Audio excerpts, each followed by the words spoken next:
It's true. Yes, I have been ill. Very ill. But why do you say that I've lost control of my mind? Why do you say that I am mad? Can you not see that I have full control of my mind? Indeed, the illness only made my mind, my feelings, my senses stronger. My sense of hearing especially became more powerful. I could hear sounds from heaven. I could hear sounds from hell. Listen, listen! And I will tell you how it happened. You will see how healthy my mind is.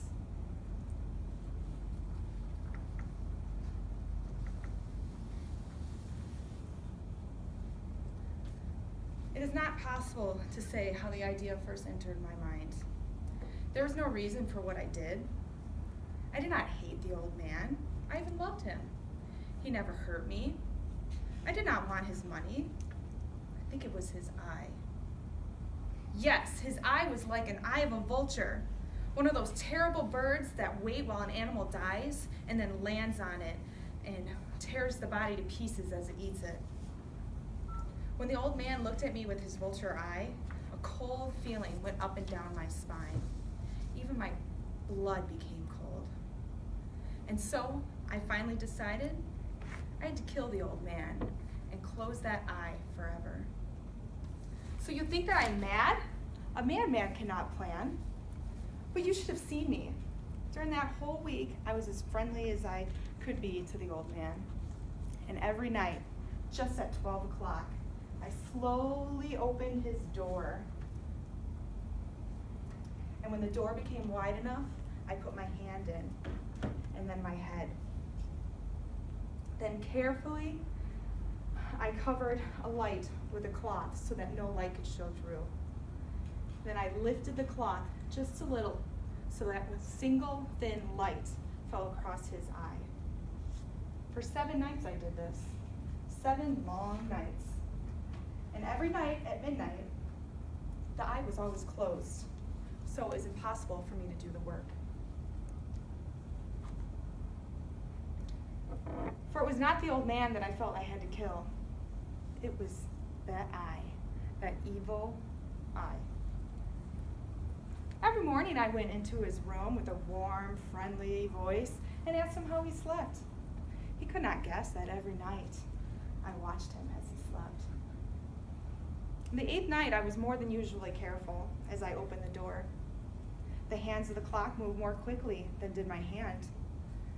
Never before had I felt so strongly my power.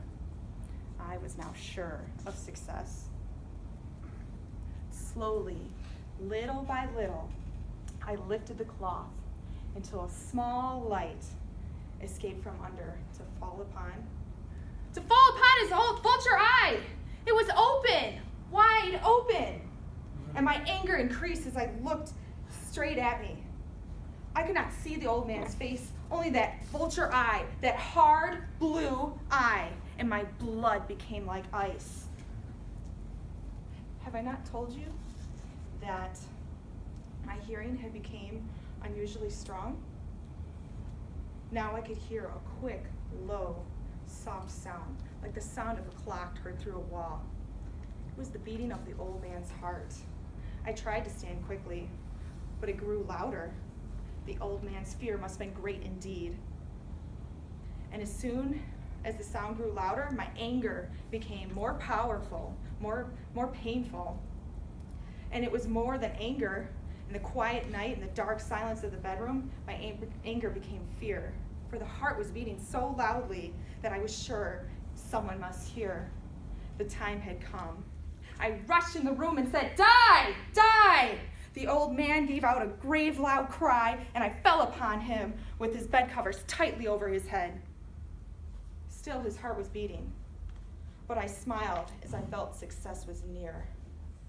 For many minutes, the heart continued to beat, but at last it stopped beating. The old man was dead. I took the covers away and held my ear over his heart. There was no sound. Yes, he was dead, dead as a stone. His eye would trouble me no more.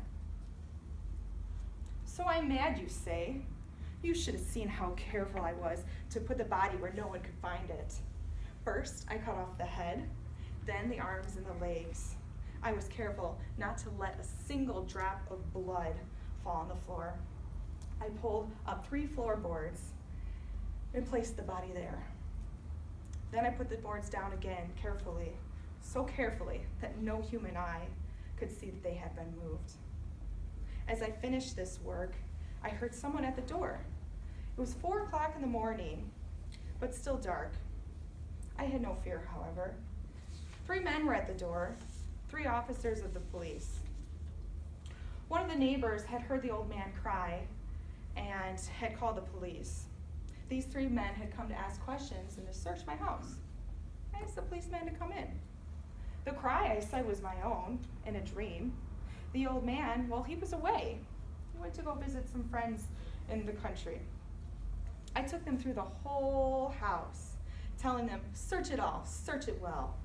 I led them finally into the old man's bedroom, as if playing a game with them. I asked them to sit down and talk for a while. My easy, quiet manner made the police believe my story. So they sat with me and talked in a friendly way. But although I answered them in the same way, I soon wished that they would go. My head hurt, and there was this strange sound in my ears. I talked more and faster, then suddenly the sound became clearer. And still they sat and talked. Suddenly, I knew that sound was not in my ears. It was just inside my head. It was not just inside my head. At that moment, I must have became quite white. I talked faster and louder, and the sound too became louder. It was quick, low, soft, like the sound of a clock heard through a wall, a sound I knew well. Louder it became, and louder. Why did the men not go? Louder, louder. I stood up and walked quickly around the room.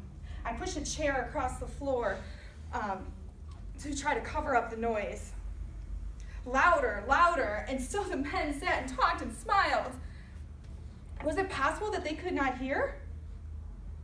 No, they heard! I was certain of it. They knew. That was they who were playing a game with me. I was suffering more than I could bear. Their smiles, and from that sound, louder, louder, louder. Suddenly I could bear it no longer. I pointed to the boards and cried, yes, yes, I killed him. Pull up the boards and you shall see I killed him. But why does his heart not stop pounding? Why does it not stop? Toastmasters and guests, I hope you were not zonked during my telltale heart.